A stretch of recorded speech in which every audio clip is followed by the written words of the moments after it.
जय श्री कृष्णा। कान्हा नंदलाला माखन चोर यशोदा नंदन से लेकर कर्मयोगी कहलाए भगवान श्री कृष्ण की आज जन्माष्टमी है। और जन्माष्टमी के दिन हम कैसे पूजा अर्चना करें, व्रतधारी हैं जो साधक हैं उनकी दिनचर्या कैसी हो, इसके साथ ही भगवान श्री कृष्ण ने जो गीता का सार बताया है आज के परिप्रेक्ष्य में हम उसे कैसे आत्मसात करें, हमें क्या माने क्या ना माने, इन तमाम विषयों पर चर्चा करेंगे। और इस चर्चा में शामिल होने के लिए हमारे साथ हैं ज्योतिषाचार्य आचार्य राजेश जी। आपका सर बहुत बहुत स्वागत है। धन्यवाद जी। आचार्य जी, हम कर्मयोग पर भी बात करेंगे, लेकिन सबसे पहले दर्शकों के लिए जानना चाहते हैं कि जन्माष्टमी शुरू हो चुकी है और दिन भर जो साधक हैं, जो भक्तगण हैं, सबसे पहले ये बताइएगा कि कैसी अपनी दिनचर्या रखें। दिनचर्या भक्तगणों को नियम अनुसार तो रखना चाहिए। जैसे लोग व्रत कर रहे हैं जी। उन व्रतधारियों को व्रत के नियम का ही पालन करना चाहिए।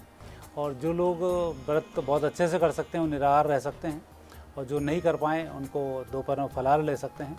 और विशेष रूप से जो बीमार व्यक्ति हैं उनको इसमें थोड़ा सा खान पान में ध्यान रखना चाहिए, ताकि उनकी औषधि में डिस्टर्बेंस ना हो कि स्वास्थ्य खराब होने का डर रहता है। और दूसरा, जो व्रत कर रहे हैं उन व्रतों को भगवान श्री कृष्ण की जन्माष्टमी के दिन में भगवान की लीलाओं का स्मरण करना चाहिए जी। और लीलाओं के स्मरण करने में आजकल तो मीडिया में सारे कैसेट्स वगैरह सब उपलब्ध हैं, आप उनको भी देख सकते हैं। टीवी पर देखकर अपनी भावनाओं को समझा सकते हैं। और दूसरा, गीता का पाठ आपको करना चाहिए। भागवत का पाठ, विशेष भागवत में दशम स्कंद का पाठ आज के दिन करना चाहिए। और भगवान श्री कृष्ण के जन्म का जो लीला है उस लीला का पाठ करना चाहिए। बात कर रहे हैं, तो किस समय करें आज के दिन? सुबह से कभी भी कर सकते हैं? कोई विशेष मुहूर्त है इसका? इसका विशेष मुहूर्त नहीं होता है जी। सुबह उठने के बाद जब हम भगवान के लिए व्रत का संकल्प जब हम लेते हैं पूजन पाठ का, उसके बाद इस कार्य को किया जा सकता है। तो हम थोड़ा सा भोजन प्रसादी जो ले रहे हैं उसके पहले इस प्रकार के जो दिन हैं वो भगवान के जो लीला हैं उनको सुनाने में ही व्यतीत करना चाहिए। मंत्रों का इसमें उच्चारण करना चाहिए, तो ये शुभ होता है। आचार्य जी, हम रात में कब पूजन करें, वो शुभ मुहूर्त कब है, ये हम जानेंगे आपसे। लेकिन उससे पहले भगवान को क्या पसंद है, जरा उसके बारे में बताइए। ये तो भगवान इतने बढ़िया है कि 56 भोग भी इनको पसंद है, और केले के छिलके भी ये भगवान ग्रहण कर चुके हैं। तो भगवान श्री कृष्ण के तो पसंद नापसंद में जो उनको प्रेम से आरोगा दिया जाए वो उसको स्वीकार कर लेते हैं। और आज के दिन जो विशेष रूप से भोजन या प्रसादी जिनको बनाई जाती है उसमें धनिया की पंजीरी बनाई जाती है। धनिया की जो पंजीरी होती है वो होती है यशोदा जी के लिए, और उसमें धनिया को भून लिया जाता है घी में, और उसमें खांडसारी या जिसको उनसे पिसी। हमारे दर्शकों के लिए ये सवाल है, कैसे बनाए पंजीरी, जरा आप बताइए कि जो भगवान को अति प्रिय है, माखन मिश्री उनको प्रिय है, पंजीरी प्रिय है, तो कैसे बनाएं? पंजीरी बनाने की सबसे बड़ी आसान विधि होती है। इसको धने का जो पाउडर होता है उसको इसको घी में सेंका जाता है, और घी में सेंकने के बाद जब ये ठंडा हो जाता है तब इसमें पिसी हुई शक्कर इसमें मिलाई जाती है। पिसी शक्कर विशेष रूप से खांडसारी जिसको हम बोलते हैं, वो मिलाते हैं, शक्कर का बूरा, हाँ, उसको इसमें मिलाया जाता है। ड्राई फ्रूट इसमें मिला देते हैं, तो ये धने की पंजीरी तैयार हो जाती है जो यशोदा जी के भाव से बनती है। और दूसरा, भगवान कृष्ण के लिए माखन मिश्री का इसमें भोग लगाया जाता है। भोग लगाएं। और भगवान श्री कृष्ण का जो माखन मिश्री का भोग है इसकी आज्ञा दी है भगवान शंकर ने। अच्छा। अघोरी रूप से जब उनके यहाँ आए थे और उन्होंने कहा था लाला को माखन मिश्री पसंद है, तो माखन मिश्री का सब भोग लगाओ, तो वो उनका आदेश है। तो उस भाव से हम इनको माखन मिश्री का भोग लगाते हैं। आचार्य राजेश जी बता रहे हैं कि आपके घर यदि 56 भोग की व्यवस्था नहीं है तो आप जो पंजरी बनाएं, माखन मिश्री श्री कृष्ण को पसंद है और वो अर्पित करें। आचार्य जी, ये तो हो गई अर्पण करने की बात, यानी भगवान को प्रसादी की बात। अब जो व्रतधारी हैं वो क्या फलाहार कर सकते हैं दिन में? कई जो साधक ऐसे भी होते हैं कि दिन भर निराहार रहेंगे और जब रात में भगवान का जब प्रकट हो जाएंगे, भगवान उनको पलना झुला दिया जाएगा, उसके बाद आहार ग्रहण करेंगे। तो साधक क्या करें? आहार ग्रहण कर सकते हैं, फलाहार कर सकते हैं, या फिर निराहार रहें? इसमें जो साधक फलाहार ग्रहण कर रहे हैं वो, और जो निराहार रह रहे हैं उसमें तुलसी के पत्र का उपयोग होना बहुत आवश्यक है, और जो भगवान को हम भोग लगाते हैं उस भोगों को ही इसमें ग्रहण करना चाहिए। तो फलाहार भी यदि आप कर रहे हैं तो फलाहार में तुलसी पत्र मिलाकर भगवान को फलाहार अर्पित करें, उसके बाद उस फलाहार का खुद उपयोग करना चाहिए। और जो निराहार रह रहे हैं और कहीं जल पी रहे हैं तो जल में तुलसी पत्र मिला लें और उस जल का इनको सेवन करना चाहिए। और चूँकि तुलसी रात्रि के समय में नहीं तोड़ी जाती, इसलिए तुलसी को पहले दिन में ही तोड़कर उसको रख लेना चाहिए, ताकि रात्रि की जो भी सामग्री तैयार करेंगे उसमें उस तुलसी को पधराना चाहिए। यानी महत्वपूर्ण बात कही है कि तुलसी जो है भगवान को प्रिय है, कृष्ण जी को प्रिय है, और रात के समय तुलसी नहीं तोड़ी जाती। यानी आप दिन में तुलसी के जो पत्ते हैं, जो पत्र हैं, वो तोड़ लें और उसका उपयोग करें। अब दो बड़े ही महत्वपूर्ण मुहूर्त हो जाते हैं। एक तो मुहूर्त ये है कि भगवान जब प्रकट होंगे तो वो पूजा का मुहूर्त है, वो क्या है। इसके साथ ही हम दिन भर की बात करें तो खरीदारी का भी विशेष तौर पर महत्व रहता है। तो खरीदारी कब करें, उसका मुहूर्त क्या है, कितने बजे से कितने बजे तक, और रात्रि में भगवान की आराधना करेंगे तो उसका मुहूर्त क्या है। इसमें खरीदारी के मुहूर्त में तो जैसे रक्षाबंधन शुरू होता है उस दिन से मुहूर्त शुरू हो जाते हैं, तो जन्माष्टमी तक ये मुहूर्त चलता रहता है। तो इसमें फिर मुहूर्त का कोई मतलब नहीं होता, दिन भर ये पूरे 8 दिन का मुहूर्त होता है। इसमें व्यक्ति को खरीदारी सारी करनी चाहिए। और दूसरा, अब आज के दिन यानी आप दिन भर कभी भी खरीदारी कर सकते हैं। हाँ, आज दिन भर खरीदारी कर सकते हैं। और भगवान के लिए जब हम कोई वस्तु लेने जा रहे हैं तो फिर उसमें विशेष मुहूर्त नहीं होता है, भगवान से आज्ञा लेकर जाना चाहिए। तो उन्हें जो पसंद होता है वो अपने आप खरीदवा देते हैं और आप उनका उपयोग कर सकते हैं भगवान के लिए। बस ये है कि कभी भी खरीदें लेकिन भगवान से आज्ञा ले लें, उनको अर्पित करने के लिए हम खरीद रहे हैं। अब आचार्य जी, बड़ा महत्वपूर्ण विषय हो जाता है सबकी दर्शकों के लिए हमारा ये सवाल है कि आज हम जब जन्माष्टमी मना रहे हैं, जब भगवान अवतार लेंगे, प्रकट होंगे, तो तब पूजा कितने बजे से कितने बजे तक करना उचित रहेगा। भगवान का प्रकट उत्सव रात्रि 12 बजे मनाया जाता है, जो फिक्स है, उसमें फिर टाइम का कुछ नहीं होता है। यानी 12 बजे मनाया जाता है। 12 बजे, हाँ। ना इसमें फिर चौगड़िया का मुहूर्त का अंतर आता है, ना होरा मुहूर्त का अंतर आता है।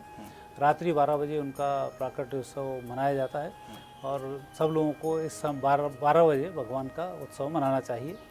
और इस उत्सव में विशेष रूप से भगवान की घंटी बजाकर पहले आरती की जाती है और उसके बाद भगवान को लाकर पंचामृत से उन्हें अभिषेक कराया जाता है और पंजीरी का, फलों का और माखन मिश्री का यहाँ पर भोग लगाया जाता है। और माखन मिश्री उपलब्ध नहीं है तो भी मीठे दूध का ठाकुर जी को भोग आप धरा सकते हैं। और इतनी छोटी सी भगवान की पूजा होती है और जितनी भी आधे घंटे जो समय लगता है उतने समय तक आप इस पूजा को करें। तो ये अच्छा, एक बार बताइए हमारे दर्शकों के लिए कि जैसे ही 12 बजेंगे तो क्या भगवान का प्रकोत्सव शुरू हो जाएगा, कितने बजे से हम पूजा शुरू करते हैं और कब तक चले, क्या क्या करें, कैसे कैसे करें, जरा पूजन विधि भी आप बता दीजिए। भगवान के पूजन की तैयारी तो पहले कर लेना चाहिए। थाली में रोली, कुमकुम, चावल, पुष्प और तुलसी दल, विशेष रूप से दूध, पंचामृत, ये सब सामग्री पहले से तैयार करके रखनी चाहिए।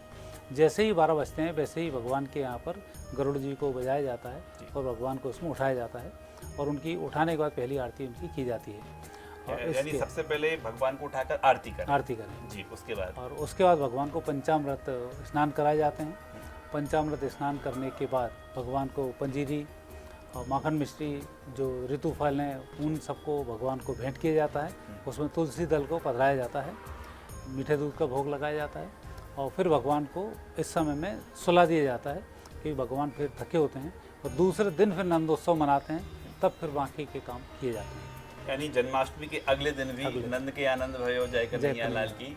तो अगले दिन क्या क्या करना चाहिए, जरा वो भी बताइए हमारे दर्शकों के लिए। जन्माष्टमी में विशेष महत्व तो जन्माष्टमी से अधिक तो नंदोत्सव का महत्व होता है, क्योंकि भगवान वहीं पहुंच जाते हैं जहाँ के लिए उन्होंने प्राकट्य उनका हुआ है और तब तक ये सारी विधि हो जाती हैं। और दूसरे दिन फिर माखन मिश्री का भोग लगाना, लोग हंडियों को तोड़ते हैं, उसमें माखन भरते हैं, नाना प्रकार ड्राई फ्रूट रहते हैं और भगवान के लिए खिलौने दिए जाते हैं। नई नई ड्रेस दूसरे दिन पहनाई जाती है, पहले दिन भी पहनाई जाती है, अष्टमी दिन, आज रात को पहनाएंगे आप, और कल भी फिर भगवान को नए वस्त्र पहनाएंगे और माखन मिश्री का भोग लगाकर, और फिर दूसरे दिन जो भी आपको भगवान की सामग्री कर सकें, पूड़ी, सब्जी, खीर, भगवान को खीर अति प्रिय होती है तो वो इसमें ज़रूर बनाई जाती है। फिर माखन मिश्री का भोग लगाकर और सबको बांटा जाता है और नंद उत्सव मनाया जाता है। हमने ये भी देखा है कि घरों में जो छोटे छोटे बच्चे हैं उन्हें कहना बनाया जाता है, कृष्णा बनाया जाता है। तो क्या जो छोटे बच्चे हैं उन्हें कहना के रूप में पूज सकते हैं, क्या पूजा अर्चना उनकी कर सकते हैं? दर्शकों के लिए जरा ये भी आप मार्गदर्शन करिए। ये भगवान रास के भगवान हैं, तो रास लीलाएँ की जाती हैं। तो छोटे बच्चे तो क्या, जब आप रास लीला देखेंगे तो बड़े बड़े बच्चे कान्हा और राधा बन के आते हैं, तो हम उनकी भी पूजन करते हैं। तो भगवान की स्वरूप में उनकी पूजन की जाती है।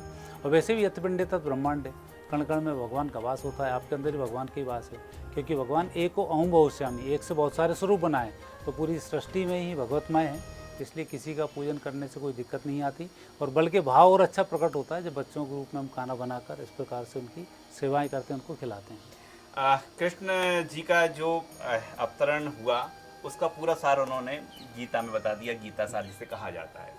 आज के परिप्रेक्ष्य में गीता सार को बहुत सरल शब्दों में समझें, हम सरल शब्दों में आत्मसात करने की बात करें, तो उसको लेकर आचार्य राजेश जी के क्या विचार हैं?